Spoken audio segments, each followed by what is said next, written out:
Okay, it stopped on me. So I'm just gonna keep going.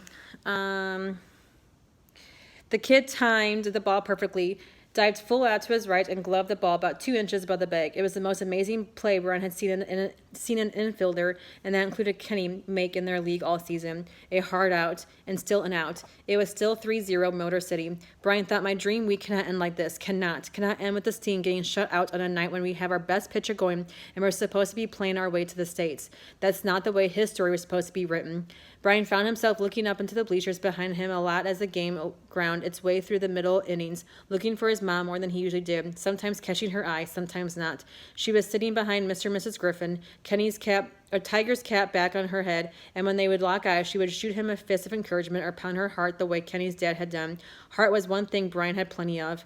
What he didn't have was a lot of time, or a lot of outs to give. The Sting finally got on the board in the bottom of the 8th when Ryan Sorrento, their center fielder, tripled home 2 runs, but Andrew Clark, their catcher, couldn't get him home. The game stayed 3-2. Kenny had exceeded his pitch count by then and couldn't talk Coach Johnson into leaving him there to finish out the game. Instead, he switched over to the shortstop. The Motor City coach had also relieved Adam Conley by then, replacing him in the 8th with their hit dog closer, Pete Torres, a right-hander who threw even harder than Adam did. The hit dogs went down in the order at the top of the 9th. Just like that, the whole season for the Sting had come down to this one half inning, 1 to tie, 2 to win. Didn't score at all and go home. Season over. Coach Johnson told the team to gather around him in front of the bench. It was then that Brian heard the applause from behind him. He turned around along with everybody else on the team, along with Coach Johnson, and saw all the people on the Bloomfield side standing. At first, Brian just thought it was some kind of spontaneous show of support from the parents and grandparents and brothers and sisters and friends who had come to the finals. Everybody trying to get the Sting amped for the bottom of the 9th for last ups. It wasn't. The fans weren't cheering for the Sting, at least not for the moment. Weren't even looking at them. Coach was standing now, looking toward the far end of the bleachers, saying, "You've got to be kidding me." Then all the Sting players were up to, pointing the way the fans were, pointing at Hank Bishop as he came walking toward their bench. Chapter 30. Brian walked around their bench over to where Hank was standing on the other side of the chain link fence. "You're supposed to be in Cleveland," Brian said. "In fact, I watched you play in Cleveland this afternoon." Brian looked over his shoulder past Hank and up to where his mom was sitting with the Griffiths and saw her laughing her head off as though this had to be a joke. It couldn't be real. 1 o'clock game, he said. Went 3-4, a couple of ribbies. Then got into my rental car, punched in the address on my trusty GPS, and here I am. You ever want to make the trip? It's 2.5 hours by car, if you step on it. But how'd you know even? Your mom might have mentioned something, he said. Besides, you guys were both at my big game. I thought I'd just return the favor. You up this inning? 3rd. Set those hands, Hank said. Check. Hank said, and what else? Wait, Brian said. There you go, Hank Bishop said, and then made his way up the bleachers. The fans started to applaud again, but when he got to where Liz Dudley and the Griffiths were, he put a finger to his lips and pointed toward the field. Coach Johnson got the team back around him. Hank Bishop did something the other night that maybe only he could believe he could do, Coach said. Now you guys go do something we've all believed we could do since the first day of practice. Kenny was leading off the inning. He laced the first pitch he saw over at first base, making second easily. So easily he thought about going to 3rd, but he stopped himself because he knew it wasn't worth the chance.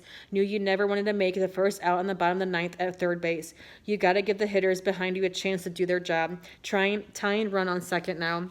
Will Coben up next. He worked out the count to 3-2, but then couldn't lay off the fastball up to his eyes, swinging right through it. 1 on, 1 out for Brian. He got up on the on-deck circle, took a quick look at the stands, saw them all standing, saw Hank Bishop turning his mom's cap around her head like he was making it into a rally cap. Hank standing there next to his mom, both of them here for him, together, like it was a strictly regulation. When he came around the ump and the catcher, he took one more look up there and caught Hank's eye. Hank Bishop posed in his batting stance, setting his hands low and still. Brian nodded.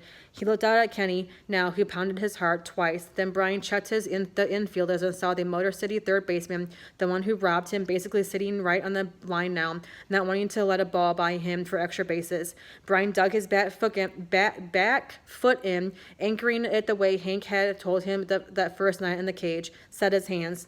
Took strike 1, a fastball down the middle from Peter Torres, a fastball so sweet he wanted to step out out and bang his bat against his batting helmet, thinking he might have taken the best pitch he was going to see. That the good one pitch was for his at-bat might have just gone right past him. Pete Torres came out of his stretch again, even as Kenny danced off second and tried to distract him. Brian kept his hands back and waited. And when his hands came through, when his bat fired through the zones and he came in behind his own short stride and caught Pete Torres' fastball on the sweet spot, he knew. He knew the way he'd known with Hank's 500th, knew that he'd gotten all of it, not because of the sound of the bat, but the ball on the bat this time. Knew because this time he was the guy who hit it. Greatest feeling in the world. Brian came out of the box running for his life, but he kept his eyes on the flight of his ball as it headed high and hard toward left field, high up there against the lights of Royal Oak, up there against the baseball night, like one of Hank's. Brian was still running hard when he got to the bag at first, taking it in the stride on the inside corner, and he never slowed down. Even after the ball had cleared the outfield fence, the hit dogs, almost in shock, were already walking off the field, heads held low. The Sting players, they already started the party at home plate. Brian couldn't wait to get there. He rounded third and tossed away his batting helmet the way the guys in the big leagues did in moments like this. Then his teammates were giving him just enough room to jump on home plate with both feet. Kenny was on him, pounding his back, yelling, "Not bat boy, dude, Batman, because you're totally the man." Finally, Brian broke clear from Kenny and Will and Ryan, and even Coach Johnson. He hopped over the bench and walked over the fence where his mom and Hank Bishop were waiting for him. His mom's rally cap still turned around her head. She was beaming. Then his mom's arms were around him, and she was trying to say something but couldn't. The words came out as a laugh or a cry, or both. Then he broke free from his mom and was just him and Hank. Hank put out his fist, just the way he had after his own home run at commercial the other night. Brian reached out his fist, but instead of bumping him, Hank reached out both arms and lifted Brian straight up, as if trying to raise him all the way up to the top of the night. Brian felt as if he cleared the fence all over again.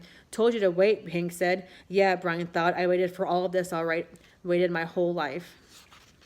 End of book. Make sure you take your AR test on this. Okay, and your homework is going to be this worksheet that you should all have. There's 4 questions. Very simple. You can type out your answers, or you can write them out and take a picture and put it on this document. See ya.